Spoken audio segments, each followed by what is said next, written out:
L'invité de Tir Croisé ce soir, c'est Jean-Luc Mélenchon. Bonsoir. Bonsoir. Le fondateur de la France Insoumise et député européen. On va parler évidemment de la manifestation de demain contre la loi El Khomri. Mais aujourd'hui, l'actualité, c'est bien entendu l'abandon de François Hollande. Il renonce à la révision constitutionnelle. Quelle est votre réaction aujourd'hui ? Bon, d'abord, oublions un peu l'aspect politicien de toute cette histoire, parce que c'est une lamentable manœuvre qui se retourne contre son auteur. Moi, je crie victoire et je suis très soulagé. Mes arrière-petits-enfants futurs remercient le président de la République de renoncer à les discriminer. Je voudrais vous rappeler que nous étions tous en très grand danger, car un Français sur 4 a au moins un grand-parent étranger, immigré. Et donc, c'était sur plusieurs générations la menace d'être à tout bout de champ montré du doigt ou traité différemment des autres Français. Un Français, une Française dorénavant, et Français et Française pour toujours. Est-ce que c'est aussi la déchéance de la parole politique ? De la parole politique, non, vous êtes bien injuste. Pourquoi ma parole serait-elle déchue en général, du fait que celle du président de la République l'est? Bon, on ne peut pas le prendre très au sérieux, cela va de soi. Car comment imaginer que cet homme qui a inventé une réforme constitutionnelle qui était un viol de tout ce à quoi nous croyons dans ce pays depuis 2 siècles, dans le camp républicain, pouvait avoir pris une initiative pareille sans y avoir réfléchi. Ben, il n'y avait pas réfléchi. Et vous savez, les conséquences, vous n'avez pas fini de les mesurer. Car comme la loi, notamment le contenu d'état d'urgence, a été modifié, toutes les procédures qui ont été menées au nom du nouvel état d'urgence vont être mises en cause maintenant par la défense des personnes qui seront prévenues. Donc c'est un chaos indescriptible qui s'annonce à l'horizon. Bonjour la lutte contre le terrorisme dans de telles conditions. La faute à qui ? À la droite ou à la gauche ? Ça dépend ce que vous appelez la gauche. Moi, je plaide innocent, je n'ai rien à voir avec tout ça. Mais la faute, d'abord et avant tout, à lui. C'était à lui de ne pas prendre une initiative de cette nature. Il a été chercher ça dans les textes de l'extrême droite, lui-même dénonçait ça quelque temps avant. Il a cru faire un bon coup. Et ça se retourne contre lui. Mais au passage, le pays a perdu 4 mois de débats inutiles, créé des divisions incroyables et surtout menacé des millions de personnes dans ce qu'elles ont de plus cher, leur appartenance à la patrie républicaine des Français. Ça va le suivre longtemps J'espère que ça le suive jusqu'à la retraite que je souhaite la plus tôt possible. 2017 ? Oui, pourquoi pas, c'est le moment démocratique pour le faire. Et les gens qui seraient attachés à avoir des idées plus républicaines pourraient me préférer moi à lui. Patrick Kanner, qui est le ministre de la Ville, soutenu par Manuel Valls, affirme qu'il y a des centaines de Molenbeek en France. Est-ce que vous êtes d'accord avec lui ? Est-ce que vous en connaissez ? C'est incroyable de parler comme ça. Enfin, c'est un ministre, il est là pour essayer de résoudre les problèmes, pas de les aggraver. Qu'est-ce que ça veut dire, Molenbeek ? D'abord, il y a été à Molenbeek. À Molenbeek, il n'en retient que les images que une certaine propagande veut donner. À Molenbeek, il n'y aurait donc que des fanatiques religieux. Enfin, tout ça est absurde. Ensuite, en France, bien sûr qu'il y a des endroits où s'accumule la pauvreté, la misère. Bien sûr qu'il y a des communautarismes. Madame Ferrari, vous m'entendez bien ? J'ai dit des communautarismes. Pas un communautarisme. Mais non, il n'y en a pas qu'un. Il y a des communautarismes, il y a des endroits où vous voyez en effet des gens voler des pieds à la tête et c'est un peu étrange et assez insupportable, il faut bien le dire. Mais Condamnable ou pas ? Ah ben, personnellement, je condamne absolument le communautarisme. Mais je vois bien que le gouvernement... Je dis des communautarismes, je n'ai pas pu finir ma phrase. Mais je pourrais vous parler des quartiers où le vendredi soir, il est impossible d'allumer la lumière dans la cage d'escalier parce qu'il y a des gens qui ont mis du scotch dessus et qui attendent en bas que quelqu'un veuille bien ouvrir la porte parce qu'ils ne feront aucun travail. Donc la France est harassée par les communautarismes religieux. Il faut donc détendre l'atmosphère, pas crisper. Quant à tous ces quartiers, c'est une honte. Déjà qu'on a banni ces pauvres gens, qu'on les a enfermés entre eux. Et maintenant, on les montre du doigt en les désignant tous comme des assassins potentiels. Parce que c'est ça qu'il y a derrière la formule du ministre. Ce n'est pas juste. C'est notamment faire litière de l'effort que font des centaines de gens pour améliorer la vie de leur quartier. Mais comment lutter contre la radicalisation dans ces endroits ? La radicalisation, vous êtes bien d'accord pour dire qu'on ne la mettra pas en relation avec la pauvreté et le confinement dans un ghetto. Ce n'est pas lié pour vous ? Bon. C'est des fois lié, des fois oui, des fois non. Mais comment lutter contre la radicalisation ? Eh bien déjà en garantissant la laïcité absolue de l'État et en éradiquant les germes de radicalisation là où ils sont. Car je vous demande de bien comprendre que la radicalisation ne tombe pas du ciel. Elle est le résultat d'une action concertée de groupes qui saisissent les êtres les plus faibles psychologiquement pour les orienter vers des actions radicales. Donc il y a moyen de combattre ça, mais pas en écoutant tout le quartier, comme on est en train de le faire dans tous les quartiers de France, mais en traitant le problème humain, par l'infiltration, par le dialogue, par les cellules anti-radicalisation qui obtiennent de très beaux résultats. Est-ce que les maires sont aussi coupables d'avoir, avec une forme de clientélisme, encouragé ce communautarisme? Alors, il y a des fois où oui, mais je ne veux pas lancer d'accusations comme ça dans le vide.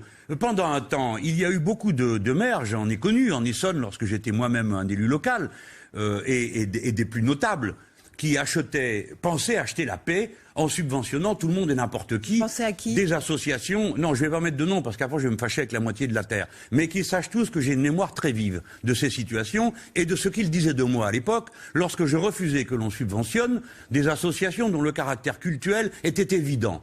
Eh bien, ils estimaient qu'après tout, occuper les gens de cette manière-là ou d'une autre, pourquoi pas.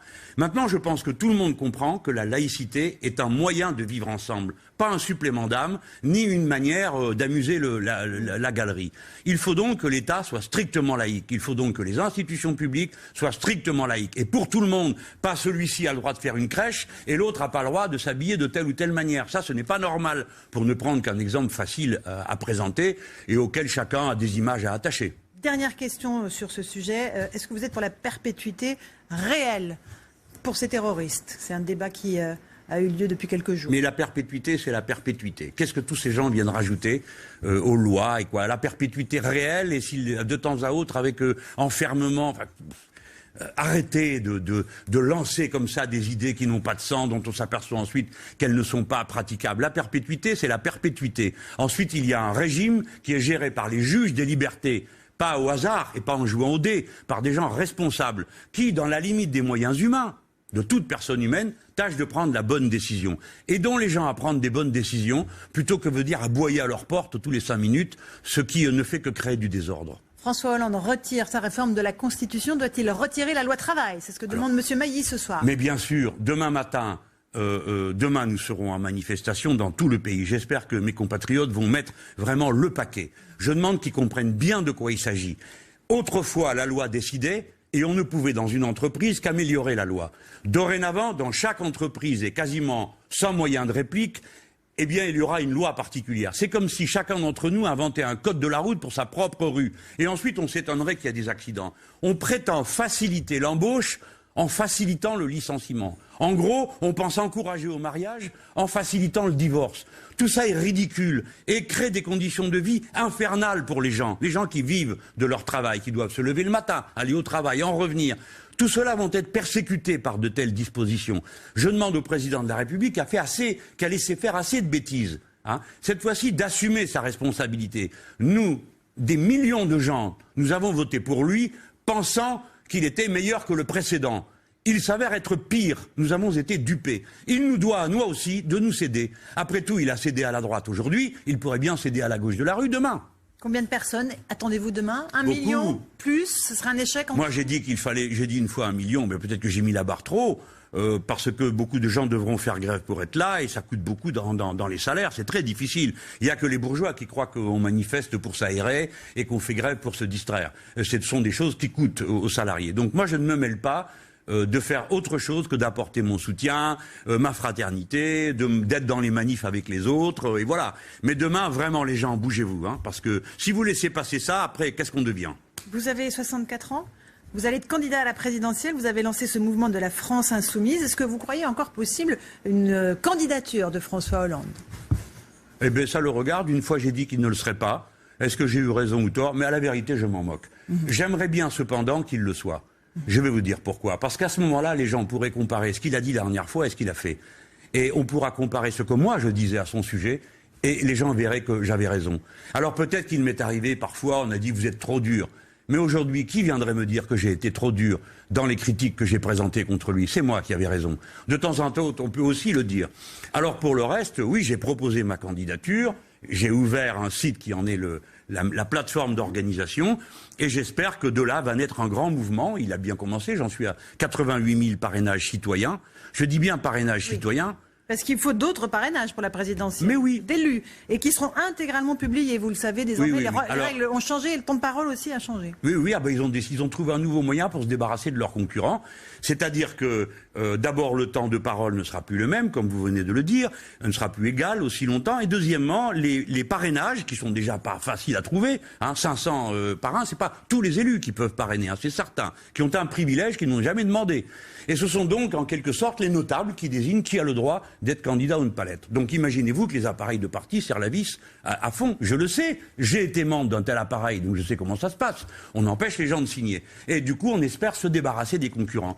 Bon, imaginez-vous que vous ayez la prochaine élection présidentielle et que je sois empêché d'y être. Est-ce que vous trouveriez ça normal? J'ai tout de même déjà rassemblé 4 millions de voix. J'ai été élu avec 5 fois le nombre de voix qu'il faut pour élire un député national. Donc moi, voilà ce que je leur propose. Allez, bon, d'accord. Faites votre caprice, rendez ça plus dur, surveillez les gens, parce que c'est ça qu'ils vont faire. Faites-le. Mais laissez les citoyens, eux aussi, parrainer.